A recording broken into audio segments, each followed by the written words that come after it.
Hello student, आज का अपना जो टॉपिक है इमाइल दुर्खिम के धार्मिक विचार। इमाइल दुर्खिम की पुस्तक धार्मिक जीवन के प्रारंभिक स्वरूप में the elementary forms of religion life में धर्म की उत्पत्ति के प्रारंभिक स्वरूप के विषय में इमाइल दुर्खिम ने बताया था। इस पुस्तक में इमाइल दुर्खिम के द्वारा धर्म के समाजशास्त्र, नैतिकता के समाजशास्त्र और ज्ञान के समाजशास्त्र के विषय में प्रकाश डाला। ये इमाइल दुर्खिम की मौलिक रचना है जो धर्म के प्रारंभिक स्वरूप को, उत्पत्ति के प्रारंभिक स्वरूप को स्पष्ट करती है। धर्म की उत्पत्ति के विषय में इमाइल दुर्खिम ने ऐतिहासिक विधि का प्रयोग करा। इस ऐतिहासिक विधि के माध्यम से धर्म की उत्पत्ति गोत्र समूह व टोटमवाद के आधार पर होती है, ये इमाइल दुर्खिम ने स्पष्ट करा। धर्म की रचना किस आधार पर होती है, इमाइल दुर्खिम ने बताया विश्वास, पवित्र, अपवित्र व कर्मकांड व नैतिक समुदाय के आधार पर धर्म की उत्पत्ति होती है। किसी भी वस्तु के प्रति आपका विश्वास होता है, यह विश्वास ही उस वस्तु को पवित्रता की धारणा में बांधता है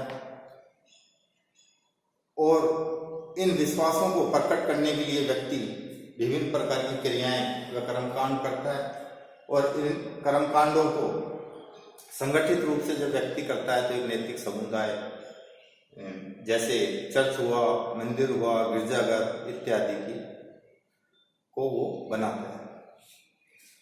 प्रकृति को समझने का प्रयत्न किया इमाइल दुर्खिम ने। धर्म की जो प्रकृति है, नेचर, उसको समझने की कोशिश करी। तो ऐतिहासिक विधि द्वारा इमाइल दुर्खिम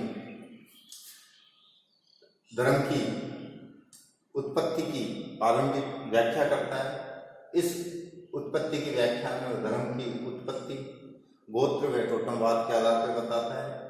धर्म की रचना किस प्रकार से हुई, वो विश्वास, पवित्रता, अपवित्रता, विश्व की सभी वस्तुओं को पवित्र व अपवित्र भागों में लोग बांटते हैं और पवित्र वस्तुओं का संबंध धर्म से जोड़ते हैं। आगे हम चलते हैं तो गोत्र एवं टोटम को ही प्राचीन समय में धर्म की उत्पत्ति का आधार बताया इमाइल दुर्खिम ने। गोत्र टोटम जो व्यवस्था थी उसी को प्राचीन समय में धर्म की उत्पत्ति का आधार इमाइल दुर्खिम ने बताया। इमाइल दुर्खिम ने आत्मावाद जो कि सिद्धांत टाइलर का था और प्रकृतिवाद जो सिद्धांत मैक्स मुलर का था, दोनों ही सिद्धांतों को इमाइल दुर्खिम ने नकारा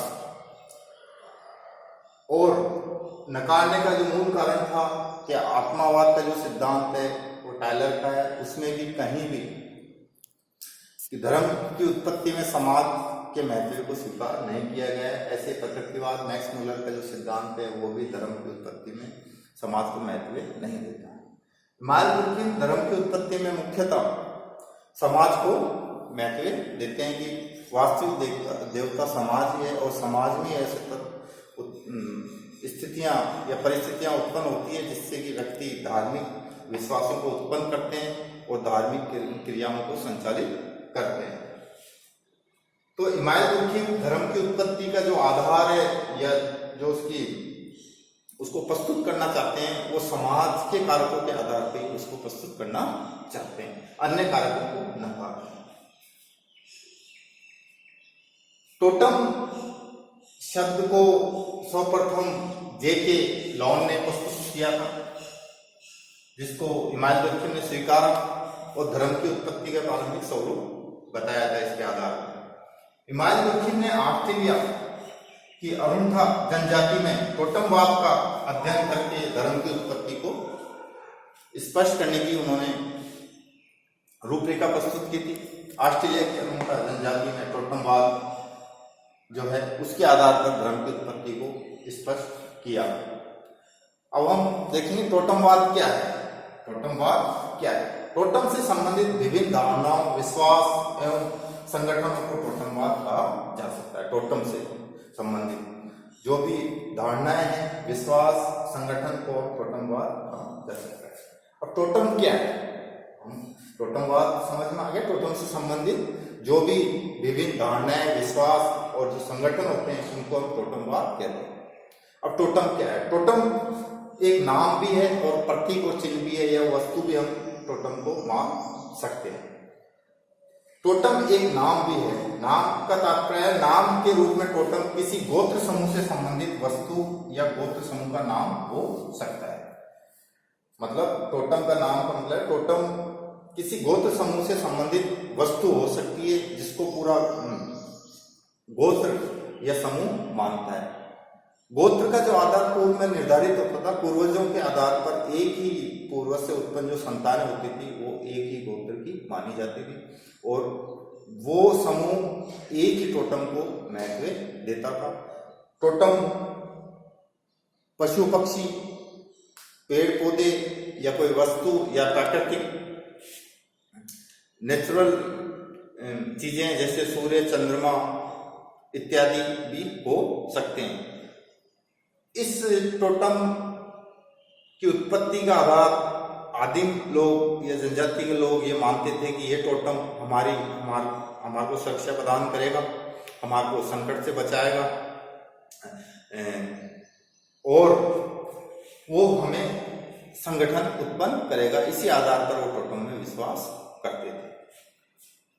टोटम की विशेषता क्या है? हिमालय दुर्खिन में टोटम की विशेषताएं बताइए। प्रत्येक गोत्र का एक टोटम होता है। प्रत्येक गोत्र का एक टोटम होता है। बिना टोटम के गोत्र का आदिम समाज में कम महत्व होता है। अब ये गोत्र पूर्वज भी हो सकता है, टोटम के रूप में कोई वस्तु भी हो सकती है, पशु पक्षी या कोई भी प्राकृतिक चीज भी हो सकती है। अगली विशेषता है टोटम की, गोत्र का नाम टोटम के आधार पर होता है। जो गोत्र का जो नाम रखा जाता है वो टोटम के उस वस्तु, उस चिन्ह और प्रतीक के नाम पर रखा जाता है। टोटम पेड़ पौधे, पशु पक्षी और निर्जीव वस्तु हो सकती है। टोटम कोई पेड़ पौधा भी हो सकता है, पशु पक्षी व निर्जीव वस्तु भी हो सकती है।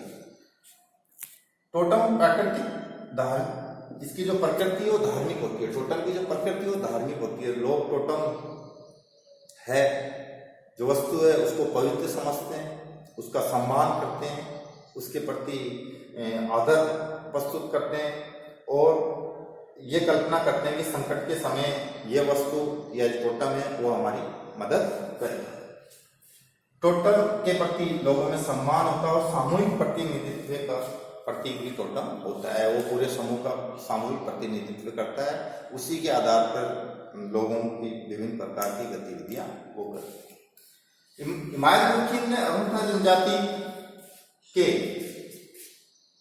कोरो बोरा उत्सव के माध्यम से धर्म की उत्पत्ति को स्पष्ट किया था। कोरो बोरा उत्सव अरुणा जनजाति में मनाया जाता है और उस उत्सव में उन्होंने ये देखा कि लोग एक ही टोटम को मानने वाले लोग संगठित होते हैं, एकत्रित होते हैं और विभिन्न प्रकार की धार्मिक क्रियाएं करते हैं और पवित्र भावनाओं या पवित्र वस्तुओं को टोटम से जोड़ते हैं और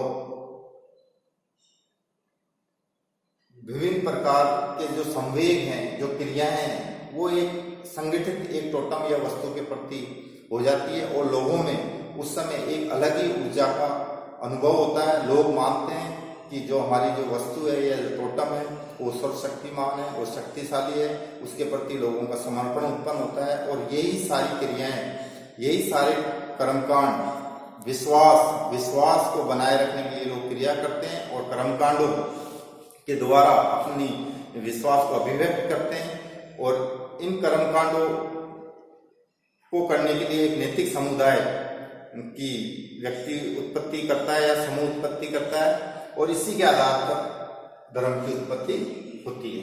हिमालय दुर्खिन के अनुसार हिमालय दुर्खिन ने धर्म के प्रकारों को भी स्पष्ट किया है कि धर्म के क्या प्रकार हैं।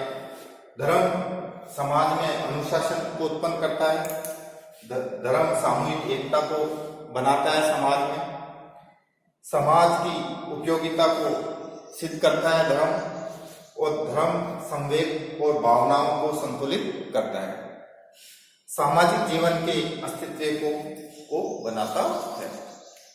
इस प्रकार से हम कह सकते हैं कि इमानुएल डुर्खिम ने धर्म की उत्पत्ति, धर्म की रचना किस आधार पर होती है और उसकी प्रकृति, तीनों चीजों को समझने के लिए उनकी जो पुस्तक थी धार्मिक जीवन के प्रारंभिक स्वरूप में, इन सभी चीजों को उन्होंने रखा और धर्म के प्रारंभिक स्वरूप को स्पष्ट करने की कोशिश करी। और इसको स्पष्ट करने के लिए उन्होंने आदि जो जनजाति, ऑस्ट्रेलिया की जो जनजाति थी उनका, उसमें टोटमवाद व गोत्र समूह को महत्व देके इसको स्पष्ट करा।